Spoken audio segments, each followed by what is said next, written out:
15 juniors, that decision had already been made when in fact it hadn't been made, and then a decision got announced that the World Juniors were going to have to be in Toronto and in Montreal because there wasn't a second facility in the GTA. So you're going to go back and challenge the council that made that statement that, oh no, we'll never get the World Juniors in 2015. That decision's been made. Percent, 7 days a week, 24 hours a day.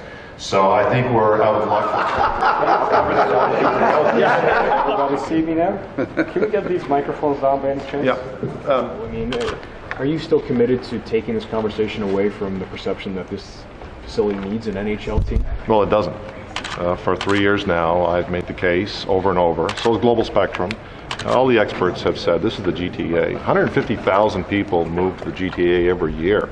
I mean, I heard recently that if you add New York, Chicago, and Mexico City combined, they don't have that kind of migration. 150,000 people move to the GTA every single year.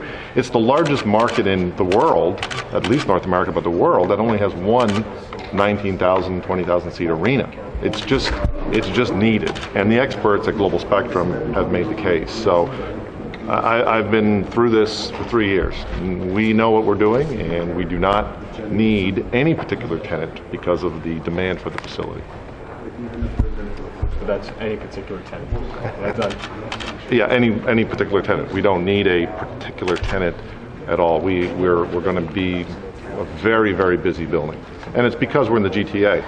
And Markham is actually the geographic center of the GTA. And if you look at the location, we've picked the 407 for a reason. The traffic along there's 500,000 vehicles a day travel on the 407. I mean, the demographics are phenomenal. The location is phenomenal. Mr. Wilson, earlier in this process, I think there were concerns from taxpayers about the risk taking on with the city borrowing $162.5 million. With the assurance now that the developers are going to contribute $70 million of that cost, do you think that's going to be enough to offset some of the concerns of the taxpayers in the city? I've been in the community for 3 solid years. I've been in the community for the past 3 years. I've met with thousands of residents one-on-one and in groups. I've listened to everybody.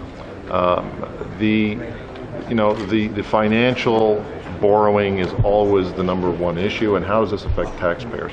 The mayor, to his credit, and the councillors have focused like a laser beam on that issue, and I believe, especially after yesterday's commitment from the developers to step forward and to be involved and participate in this process, I think that those issues should be alleviated.